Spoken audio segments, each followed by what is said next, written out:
Graça e paz, irmãos. Boa noite. Convido você a abrir sua Bíblia em 2 Timóteo, capítulo 3. Um grande privilégio estar, mais uma vez, trazendo a palavra de Deus.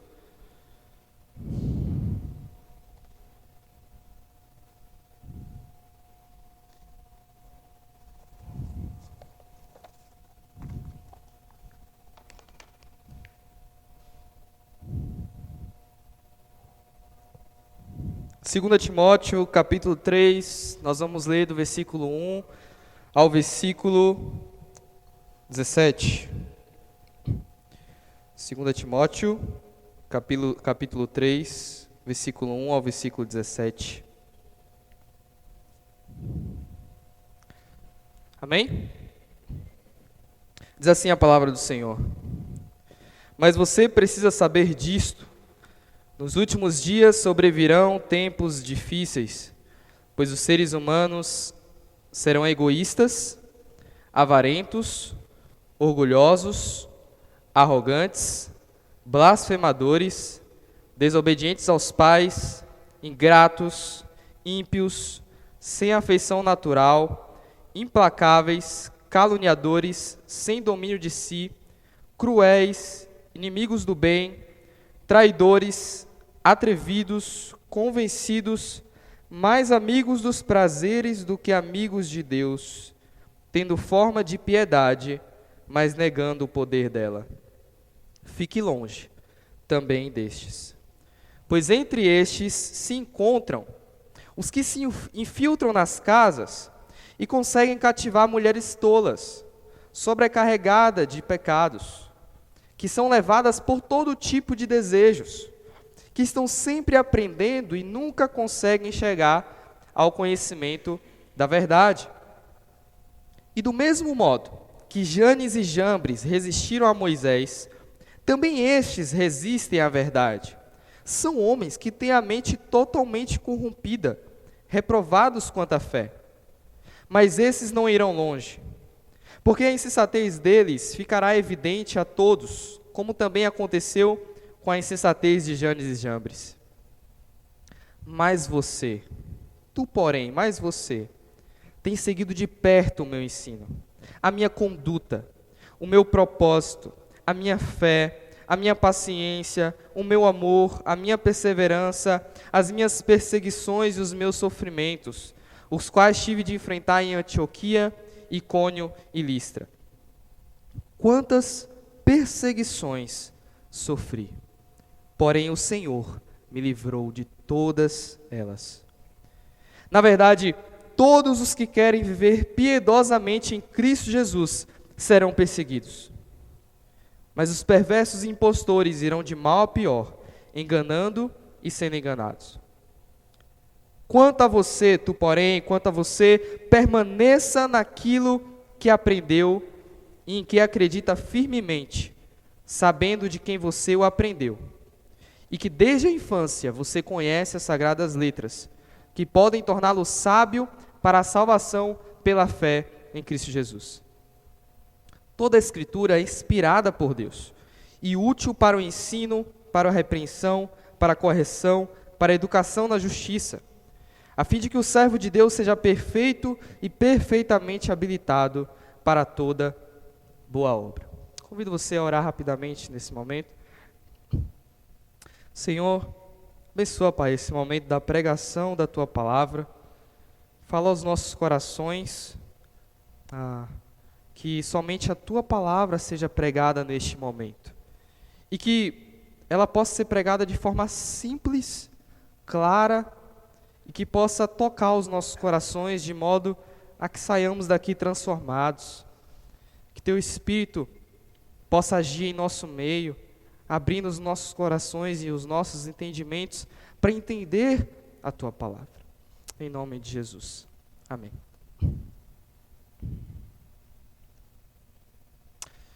Queria fazer uma pergunta a você, que também se aplica a mim. Pergunta muito importante. E peço que você seja sincero na resposta. Até que ponto você está disposto a permanecer fiel a Jesus Cristo e a sua palavra?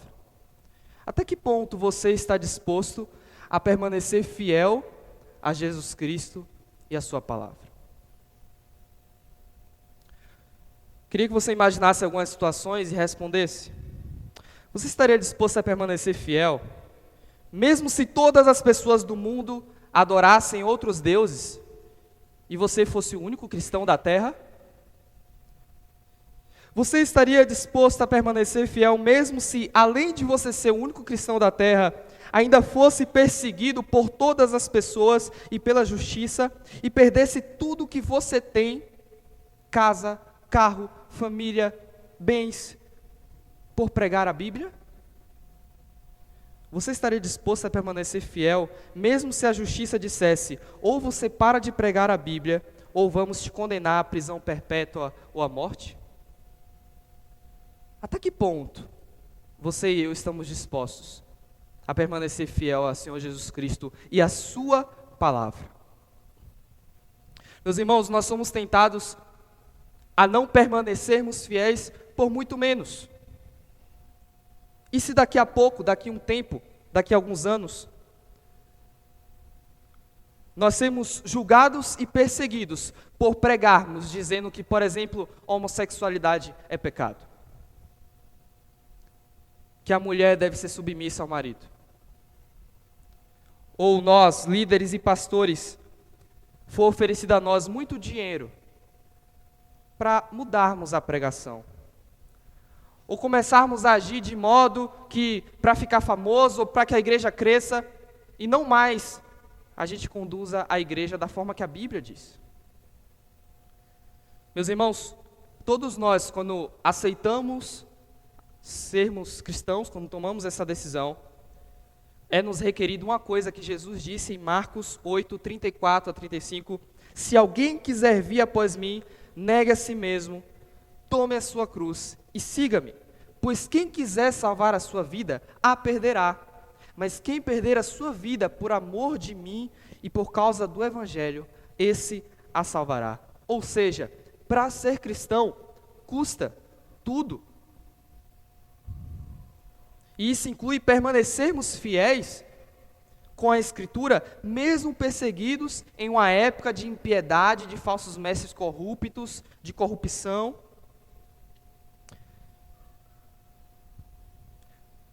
O texto dessa pregação foi escrito mais para pastores. Os irmãos, nós estamos comentando aqui que a carta de 2 Timóteo tem esse contexto para pastores, mas também se aplica a todos nós. Por quê?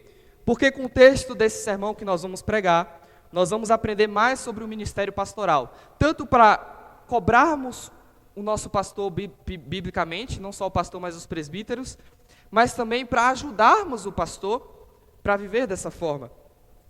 E também o fato de que todos nós somos tentados a nos corrompermos, quando todo mundo está se corrompendo. Então o texto do sermão de hoje vai nos ensinar como permanecer fiel, de que forma, quando todo mundo está se corrompendo. Amém? Só para relembrar um pouco, qual é o contexto, sei que o André já falou na pregação passada, mas só para ajudar, qual o contexto da carta de Paulo escrita para Timóteo, segunda carta? Paulo escreve quando está preso em sofrimento e abandono, no fim de sua vida, ele está preso em Roma. A carta tem um tom de sofrimento e urgência. Heresias estavam rondando a igreja estava sendo perseguida por Roma. Apostasia, pessoas abandonando a fé de cristãos e líderes da igreja. Outros se opondo ao próprio Timóteo, ao seu pastorado, e insistindo no erro, nas heresias. Ou seja, estava um desastre. Parecia que a igreja ia acabar. Não só isso, o texto da pregação de hoje segue uma exortação que foi feita lá na primeira carta, 1 Timóteo 6,11, onde Paulo ordena que Timóteo fuja dos falsos mestres que estavam sendo gananciosos e permaneça fiel em piedade. Por isso que, se eu fosse resumir, para quem gosta de anotar na pregação, Se eu fosse resumir a pregação em uma frase, seria: em época de impiedade e mestres corruptos, permaneça fiel com a Escritura, mesmo perseguido. Em época de impiedade e mestres corruptos, permaneça fiel com a Escritura, mesmo perseguido. Vamos dividir o texto, lembrando que é 2 Timóteo 3, de 1 a 17, nós vamos dividir o texto da seguinte maneira. Versículos 1 a 9, Paulo vai dizer para Timóteo que nos últimos dias haverá impiedade e mestres corruptos. Nos versículos 10 a 13, Paulo vai dizer para Timóteo: tu, porém, permaneça fiel em piedade, mesmo perseguido. Nos versículos 14 a 17, Paulo vai dizer para Timóteo: tu, porém, permanece fiel, pois a Escritura é poderosa para salvar e te capacitar. Então, vamos adentrar propriamente o texto.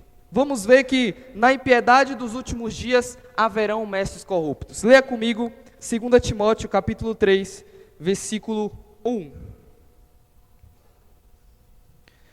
Mas você precisa saber disto. Nos últimos dias sobrevirão tempos difíceis. Meus irmãos, o que seriam os últimos dias aqui? Pode parecer que os últimos dias vai ser aquele momento exato na hora que Jesus vai voltar. Então, a terra vai estar dessa maneira, os homens vão estar dessa maneira. Mas não quer dizer necessariamente isso também. Também isso. Mas na verdade os últimos dias é desde que Jesus veio na primeira vinda, há 2000 anos atrás, até hoje e até o dia que ele voltar. Desde o dia que Jesus veio pela primeira vez até o dia que ele voltar, estes são os últimos dias. Como que eu provo isso? Em Atos 2, 14 a 17, quando o Espírito Santo desce sobre os apóstolos e discípulos, a profecia que foi dita ali foi o seguinte: o Espírito Santo vai vir nos últimos dias, vai descer sobre vós. Então, se o Espírito Santo desce nos Pentecostes, quer dizer que ali era o começo da igreja. Então ali eram os últimos dias. Então desde o começo da igreja, desde a primeira vinda de Cristo, até quando ele voltar nos céus para nos buscar, este é os últimos dias. Por isso que o texto de 2 Timóteo 3, 1 a 17 é tão importante para nós.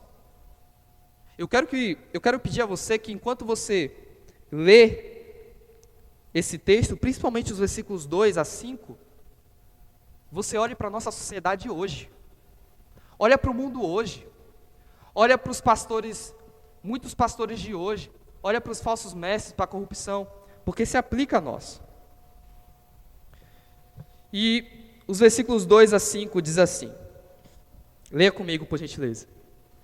Pois os seres humanos serão egoístas, avarentos, orgulhosos, arrogantes, blasfemadores, desobedientes aos pais, ingratos, ímpios, sem afeição natural, implacáveis, caluniadores, sem domínio de si, cruéis, inimigos do bem, traidores, atrevidos e convencidos, mais amigos dos prazeres do que amigos de Deus, tendo forma de piedade, mas negando o poder dela. São 19 adjetivos que nós poderíamos resumir em 3 categorias. A primeira, os homens dos últimos dias os quais nós vivemos. Primeiro, eles amarão a si mesmos. Você consegue ver isso hoje? Eles amarão a si mesmos. Egoístas, avarentos, orgulhosos, arrogantes, atrevidos, convencidos, mais amigos dos prazeres do que de Deus. Segunda coisa, eles serão insubmissos às autoridades, inclui-se aí Deus e os pais.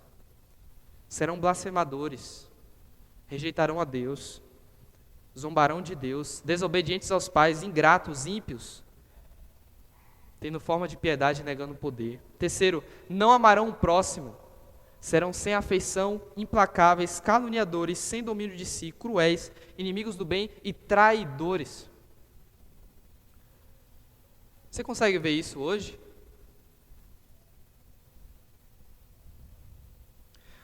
Acompanhe comigo o verso 5. O verso 5 diz assim: tendo forma de piedade, mas negando o poder dela. Isso nos mostra que essas 19 características não estão descrevendo somente o mundo de ímpios, mas também pessoas religiosas. Por quê? Porque os irmãos acham que os ímpios lá fora estão preocupados em parecer santos?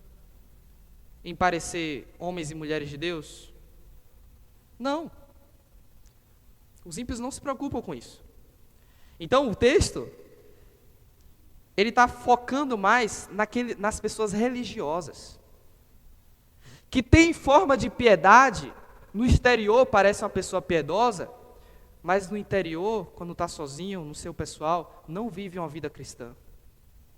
Eles têm forma de piedade, mas negam o poder dela. Piedade não transforma a vida deles por inteiro. O que isso quer dizer, Moisés? Isso quer dizer, meus irmãos, que esse texto aqui que Paulo está escrevendo, ele quer focar nos falsos mestres corruptos. Falsos mestres, mestres falsos, pastores falsos, que aparentemente vivem a vida parecendo um homem de Deus, mas na sua intimidade não vive essa vida. Que na frente dos outros parece uma pessoa que é humilde e tudo mais, mas na verdade são pessoas que só ligam para o dinheiro. E Paulo vai dizer no final do verso 5, fique longe também destes. Fique longe. Ora, Paulo não está ordenando que Timóteo se afaste de todos os pecadores, porque se assim fosse, ele precisaria sair do mundo. Paulo está dizendo que Timóteo não deve ter comunhão com aqueles que se dizem crentes, mas vivem de forma desordenada ou hipócrita. Esses são os mais perigosos. Foge, Timóteo, porque se tu ficar andando com eles, tu pode se corromper igual a eles. Meus irmãos, nos dois textos mais claros da Bíblia sobre as qualificações que um homem tem que ter para ser pastor, está lá em 1 Timóteo 3, Tito 1, nós temos pelo menos 20 requisitos de caráter para que alguém seja chamado de pastor. E sabe quantos requisitos para que ele saiba pregar, que ele saiba ensinar? Apenas 2. 20 de caráter, 2 para pregar. Ou seja, para alguém ser chamado de pastor, a coisa principal não é se ele foi ordenado por outros pastores, não é se ele prega bem, não é se ele sabe tudo de teologia, não é se ele faz milagres, não é se ele parece ser um homem espiritual. A coisa principal é o seu caráter. E é disso que Paulo está tratando aqui na carta. Eles têm forma de piedade, mas negam o poder de piedade na vida deles.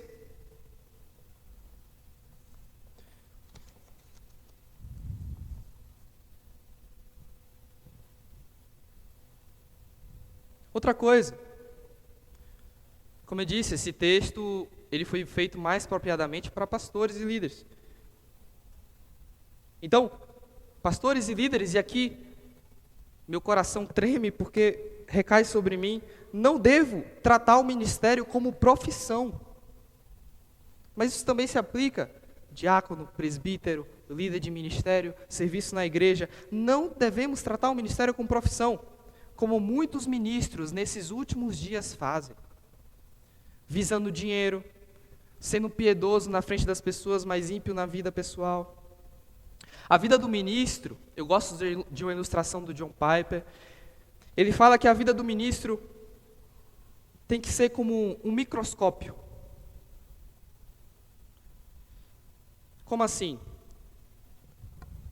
Falei certo? Microscópio. No microscópio, você está olhando de longe, você sabe que tem uma fagulhazinha ali na lente. Você sabe que tem um bichinho ali pequenininho. Você sabe que tem alguma coisa ali. Mas aí quando você coloca o olho dentro daquela máquina, que aumenta 1000 vezes o zoom, então você... Nossa! Esse bicho tem muito mais detalhe.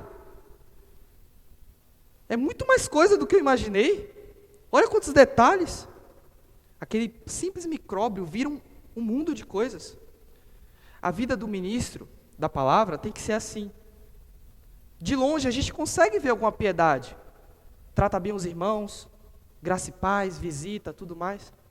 Mas a ideia, o que Deus espera de nós é que, quanto mais alguém conhece a vida de um ministro da palavra, mais vê que ele é piedoso.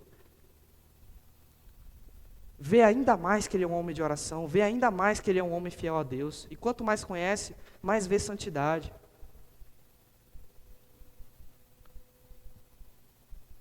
E é claro que ministros da palavra não são perfeitos. Nós perseguimos isso. Isso é uma coisa que não é que a gente tem que procurar no pastor perfeição, mas nós temos que ver que ele está em busca disso. Ele está perseguindo essas coisas. Ele está lutando para ter um caráter aprovado e irrepreensível. É essa a ideia. Agora, por que Paulo ordena que Timóteo fuja destes falsos mestres corruptos? Nos versos 6 a 9 está a explicação. Leia comigo, pelo menos aí, os versículos 6 a 7.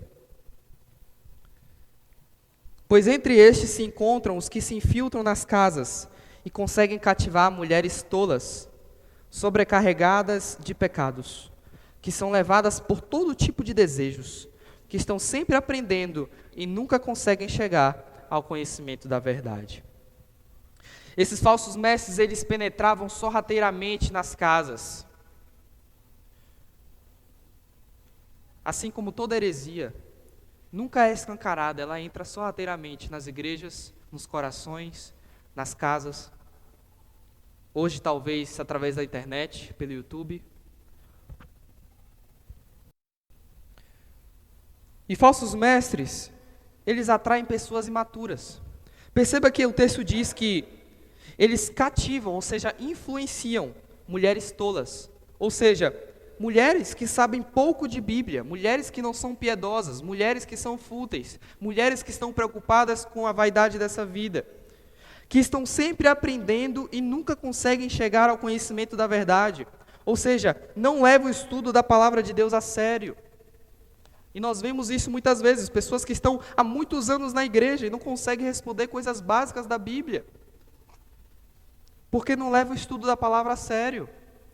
Porque não aprende um pouquinho todo dia da Bíblia. Porque não lê a Bíblia todo dia. Como é que uma pessoa dessa vai conseguir discernir, vai conseguir separar quem prega o verdadeiro evangelho e quem não prega? Nós só conseguimos reconhecer se um pastor prega o verdadeiro evangelho ou não, se a gente lê a Bíblia.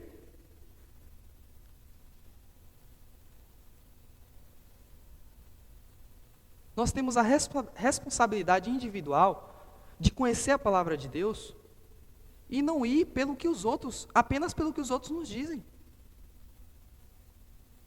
Um dia nosso pastor vai morrer, um dia os presbíteros vão morrer, talvez só sobre você viaje para outro lugar, vai ficar sozinho, e aí?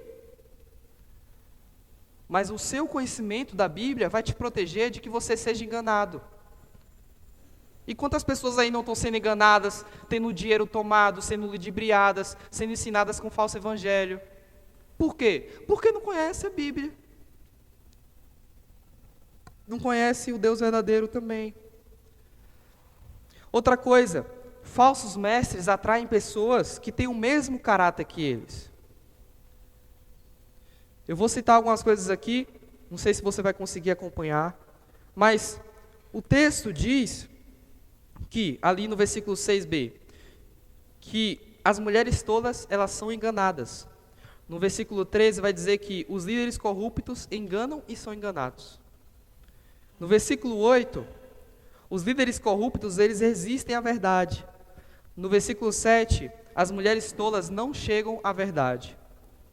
Até porque os falsos mestres não têm verdade para ensinar, né? Versículos 6 e 7, as mulheres tolas se entregam aos desejos, às cobiças. No versículo 8, os líderes corruptos são corruptos por quê? Por quê? Porque se corrompem pela sua cobiça e desejo também. Versículo 9, os líderes corruptos são insensatos. Versículo 6, as mulheres tolas também são chamadas de insensatas e tolas.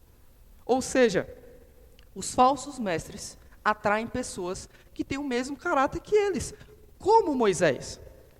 2 Timóteo 4, versículo 3 a 4 vai dizer: pois haverá o tempo em que não suportarão a sã doutrina, pelo contrário, cercar-se-ão de mestres, segundo seus próprios desejos, segundo seu próprio caráter, segundo seus próprios interesses, como que sentindo coceira nos ouvidos, e se recusarão a dar ouvidos à verdade, entregando-se às fábulas. Meus irmãos, os membros das igrejas sempre espelharão os seus mestres. O pastor que diz que a Bíblia tem que ser atualizada, possivelmente terá membros que apoiam causas da cultura e da sociedade de hoje, que são contra o que a Bíblia diz. Então eles dizem que a Bíblia tem que ser atualizada para poder aceitar o que a sociedade de hoje quer aceitar, mas a Bíblia é contra. O pastor que prega muito sobre dízimos e ofertas, ganancioso, avarento, só pensa no dinheiro dos membros, possivelmente terá membros que são avarentos igual a ele. Como? Não, são pobres coitados. Não, calma, meus irmãos. Essas pessoas, elas vão para a igreja querendo pedir só bênçãos a Deus, mas elas não vão atrás do próprio Deus. Elas querem ir lá serem abençoadas financeiramente, elas querem que Deus os abençoe, mas elas não querem todo o conselho de Deus, elas não querem o próprio Deus. O pastor que é legalista e exalta muito sua piedade, possivelmente terá membros legalistas também, que tentam agradar a Deus e serem mais santos que os outros. Enfim, pastores que são comediantes, juvenis, coaches, ungidos, apóstolos, ativistas, políticos, possivelmente serão seguidos por pessoas que buscam as mesmas coisas. Mas os crentes que são fiéis à palavra de Deus, os crentes que são fiéis a Deus, esses não vão para a igreja buscando ouvir showzinho, comédia, stand-up, amassar. Não querem ouvir de um Deus que é só Papai Noel. Os crentes fiéis à palavra de Deus vão para a igreja de Deus. Eles não se importam de ouvir uma pregação que fala que vai para o inferno, que tem pecado, coisas que estão erradas. Eles querem ouvir a verdade, e a verdade dói, mas eles não se importam com isso, porque é a verdade que salva. Pastores sempre espelharão as pessoas que o ouvem.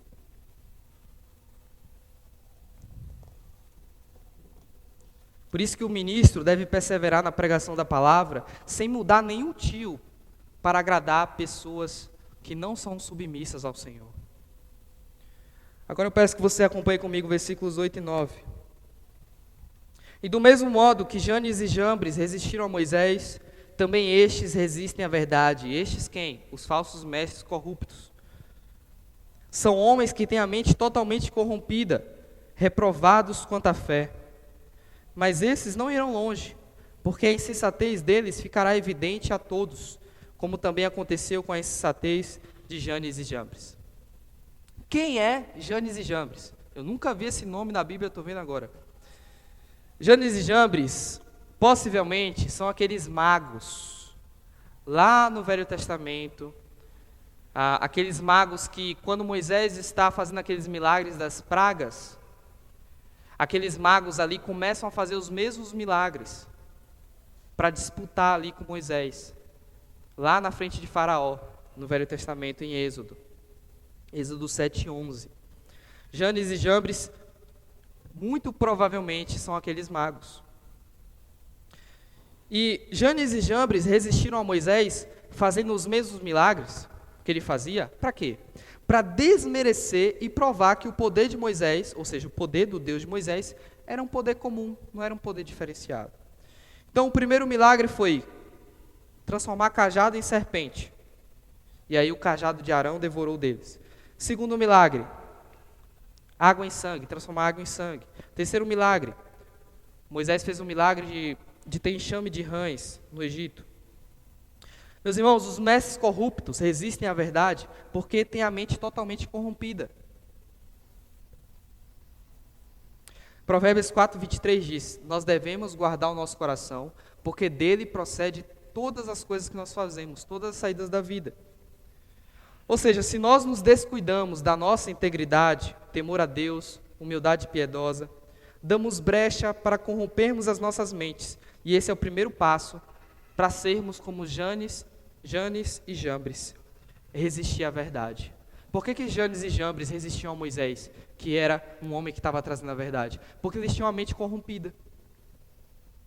Nós temos que tomar muito cuidado com isso. Senão a gente vai querer começar a distorcer a Bíblia. A gente vai começar a deixar de pregar tal e tal passagem, ou amenizarmos o significado.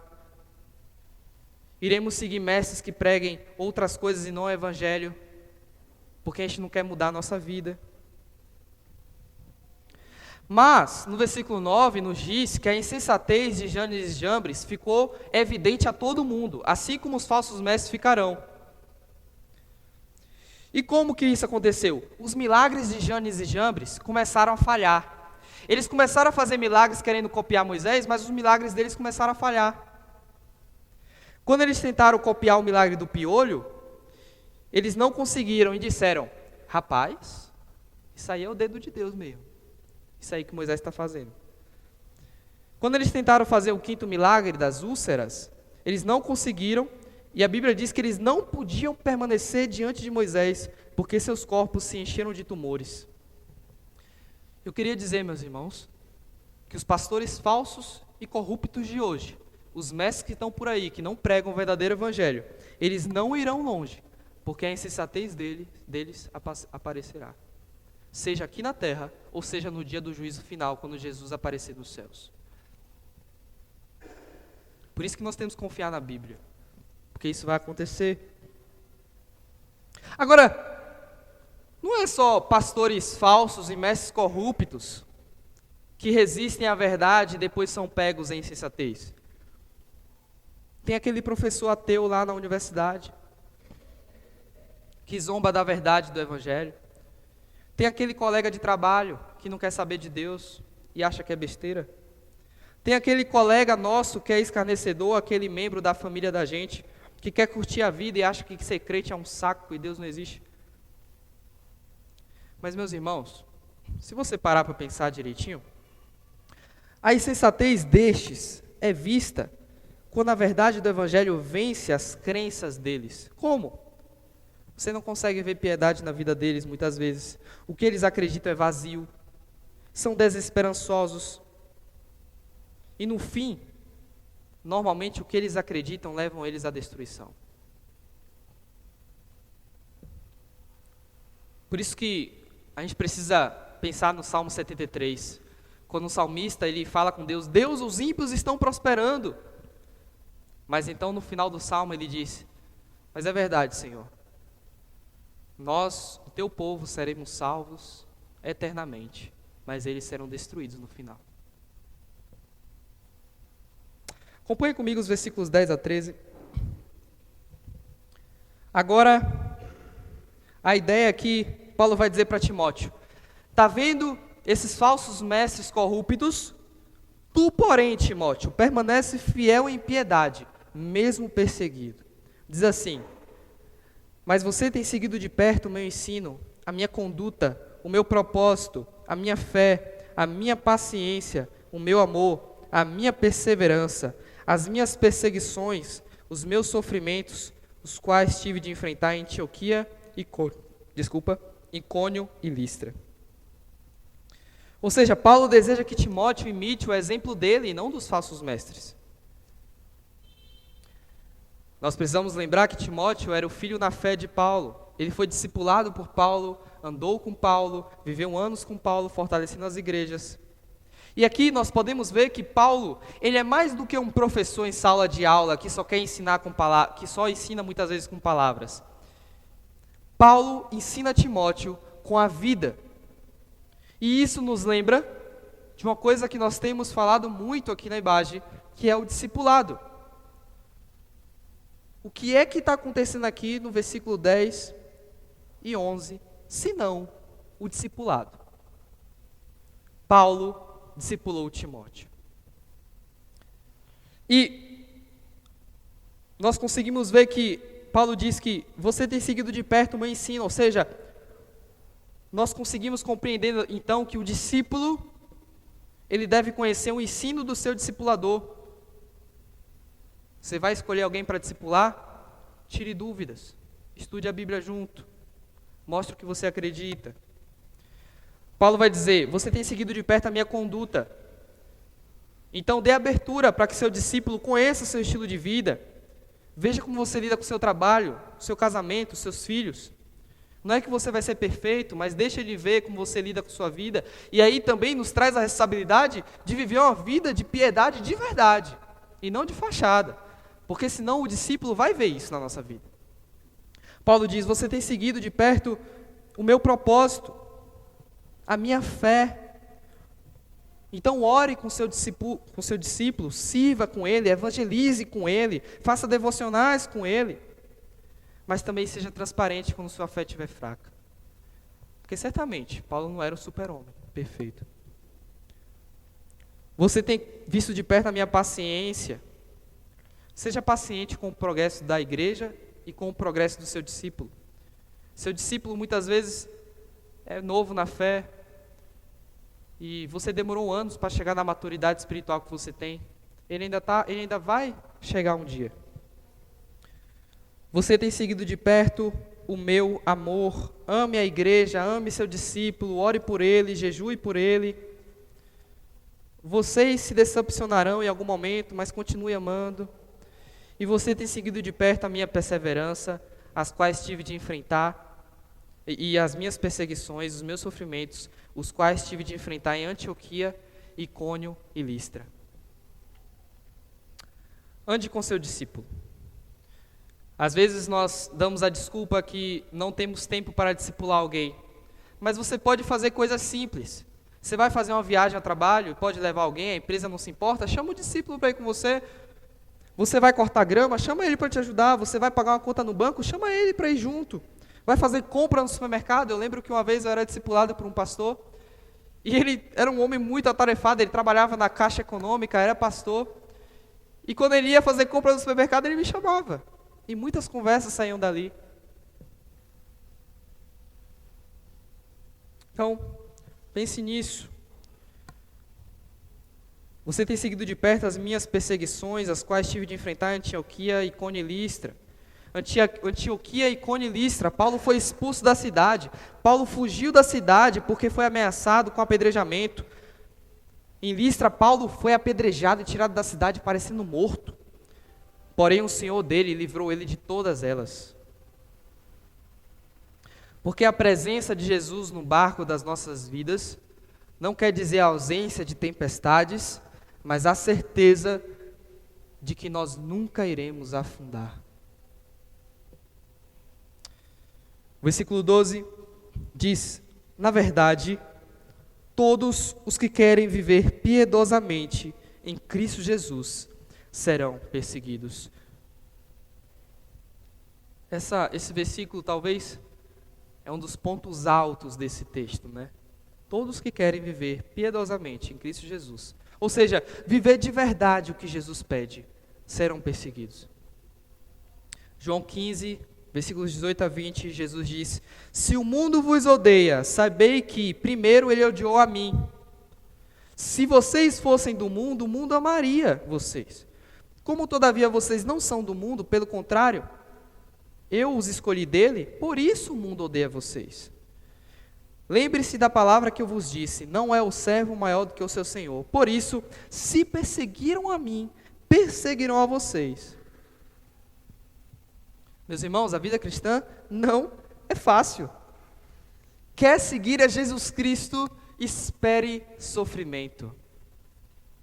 E não é isso que nós ouvimos em muitas igrejas aí fora, não é verdade?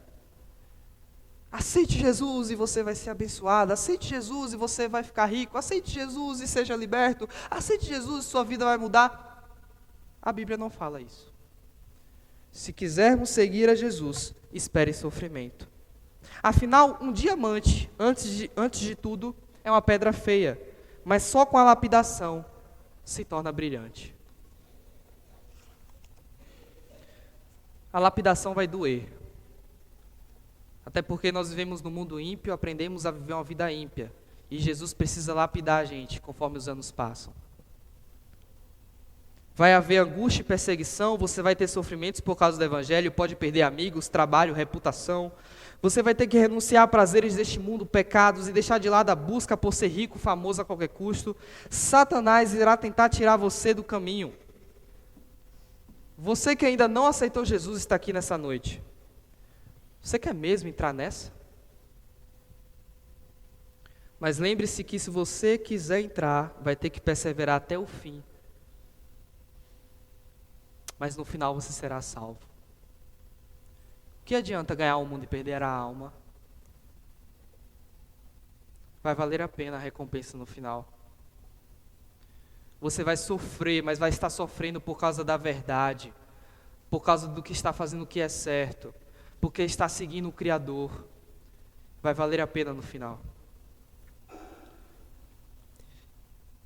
E nós que já aceitamos a Jesus, será que nós calculamos mesmo todo o custo de aceitar Jesus? Cuidado para que nós não desistamos no meio do caminho. Será pior. Acompanhe comigo o versículo 13. Mas os perversos impostores irão de mal a pior, enganando e sendo enganados.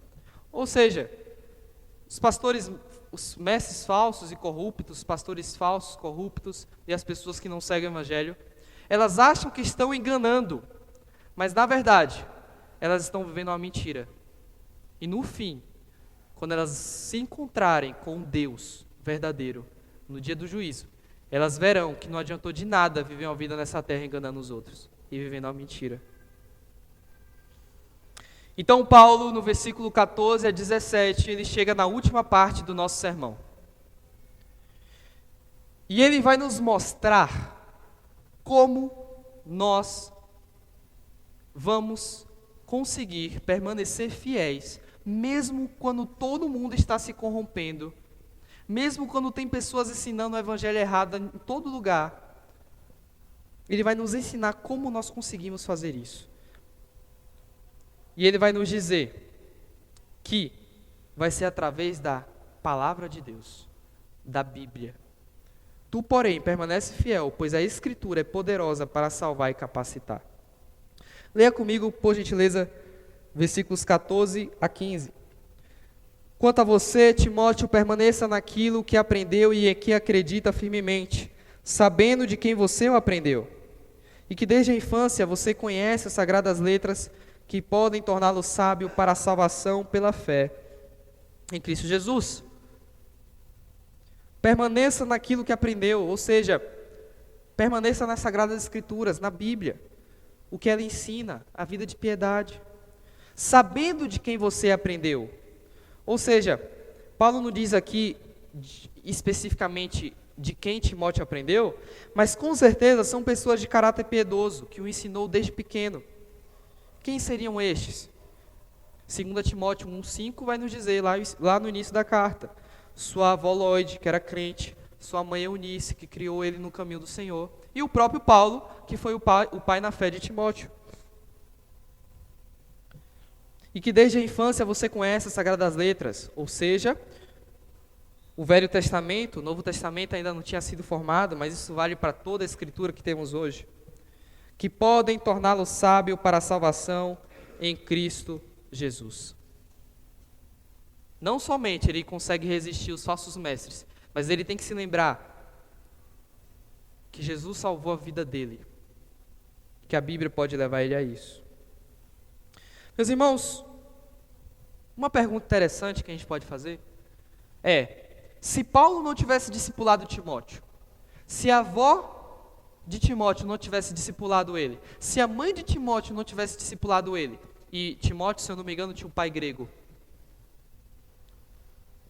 nesse momento que Timóteo está preso em Roma e a igreja está sendo totalmente atacada, prestes a acabar a igreja, se Timóteo não tivesse sido discipulado por essas pessoas, quem ficaria no lugar de Paulo para manter a igreja de pé?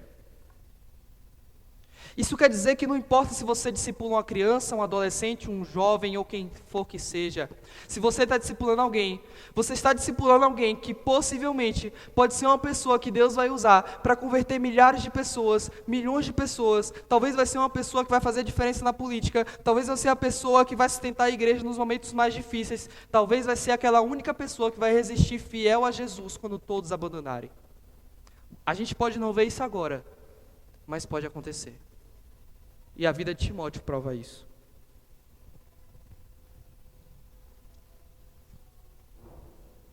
Os versículos 16 e 17 dizem: toda a escritura é inspirada por Deus e útil para o ensino, para a repreensão, para a correção, para a educação na justiça, a fim de que o servo de Deus seja perfeito e perfeitamente habilitado para toda boa obra.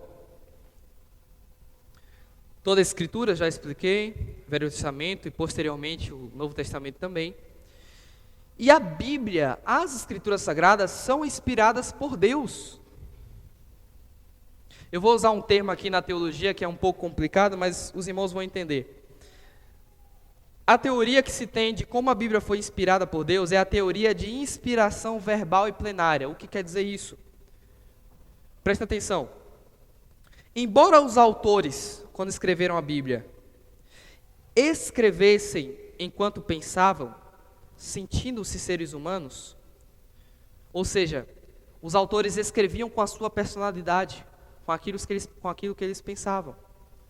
Deus, ao mesmo tempo, misteriosamente, fazia o processo de que cada palavra escrita era ao mesmo tempo também a palavra exata que Deus queria que fosse escrita, livre de todo erro.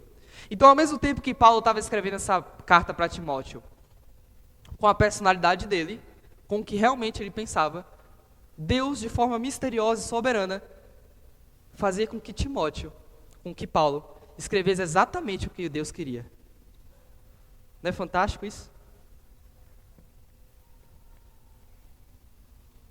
Meus irmãos, tem uma citação interessante. Trate a Bíblia como qualquer outro livro. Ou seja, pega a Bíblia, comece a ler talvez como qualquer outro livro. E você descobrirá que ela não é como qualquer outro livro. Ela é diferenciada, porque ela é inspirada por Deus. O texto diz que ela é, no versículo 16, ela é útil para o ensino, para a repreensão, para a correção e para a educação na justiça. Ou seja, útil para o ensino. A Bíblia nos ensina o que é certo. Ela é útil para a repreensão, ou seja, ela ensina o que não é certo. A Bíblia é útil para a correção, ou seja, a Bíblia nos ensina como se tornar certo. E a Bíblia nos educa na justiça, ou seja, ela nos ensina como permanecer certos. E o versículo 17, a fim de que o servo de Deus seja perfeito e perfeitamente habilitado para toda boa obra, quer dizer que por meio da palavra o homem de Deus pode ser plenamente preparado e equipado para realizar qualquer obra, qualquer boa obra que precisar. O que é que Timóteo precisava para vencer os tempos de impiedade e os falsos mestres corruptos? O que era que Timóteo precisava? Somente da palavra de Deus. O que é que os líderes de hoje, pastores fiéis, e nós, todos os cristãos, precisamos para permanecer firmes na fé até o dia que Jesus volte ou a gente morra? Somente a Bíblia. A Bíblia, ela é poderosa para nos salvar e nos capacitar. Indo para a conclusão, Mateus 5, 10 a 12 diz assim, Jesus dizendo: bem-aventurados, felizes os perseguidos por causa da justiça, porque deles é o reino dos céus. Bem-aventurados, felizes sois quando, por minha causa, vos injuriarem e vos perseguirem, e mentindo disserem todo mal contra vocês. Alegrem-se, exultem, porque é grande o vosso galardão, a vossa recompensa nos céus, pois assim perseguiram os profetas que viveram antes de vocês. Jesus nos fala que felizes são os perseguidos por causa da justiça.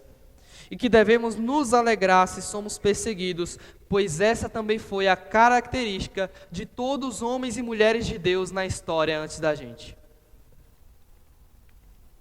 E que se nós fomos perseguidos por esse nome que está acima de todo nome, do Salvador, do Senhor Jesus Cristo, que nos salva dos nossos pecados e nos livra do inferno, nós receberemos um galardão, uma recompensa nos céus.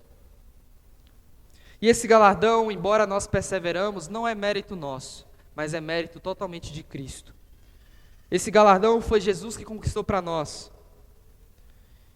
Ele, perseverando, foi o mais perseguido. Jesus, sendo o mais santo e obediente em tudo, em meio à religiosidade corrupta dos fariseus. E Jesus conquistou o galardão da gente, sendo sustentado pela palavra de Deus nos momentos mais difíceis, como na tentação contra o diabo no deserto. Jesus venceu tudo isso em perfeição e sem pecar, e morreu naquela cruz sem merecer morrer, porque ele foi o único ser humano perfeito, e portanto, ele não deveria morrer, porque só o salário do pecado é a morte, ele não era pecador. Mas ele morreu em nosso lugar para que sejamos salvos dos nossos pecados. E que agora, quando morrermos, ou quando Jesus voltar, a gente viva para sempre no céu com o Pai. Glória a Jesus que conquistou tudo para nós. E agora devemos permanecer fiéis em piedade, mesmo perseguidos, iguais a Ele. Portanto, para finalizar, nesse sermão, meus irmãos, nós aprendemos 3 verdades. Nunca desistamos da luta diária de não desistir da verdade, mesmo quando todo mundo se corrompe. Que a gente persevere todos os dias, mesmo que todo mundo abandone a Bíblia, mesmo que todo mundo comece a viver uma vida de corrupção, vamos permanecer cristãos fiéis até o dia que Jesus voltar, sem mover um tio da Bíblia, seguindo tudo o que ela diz, mesmo que seja duro. Segunda coisa, temos a imensa necessidade de nos apegarmos à palavra de Deus para podermos permanecer íntegros nos tempos de corrupção e impiedade. Devemos nos apegar à Bíblia com todas as nossas forças. Como Paulo ensinou para Timóteo, você só vai resistir quando tudo estiver acontecendo de mal, se você se apegar à palavra de Deus. Então, vamos ler as nossas Bíblias todos os dias. Vamos meditar nas nossas Bíblias todos os dias. Vamos memorizar os versículos.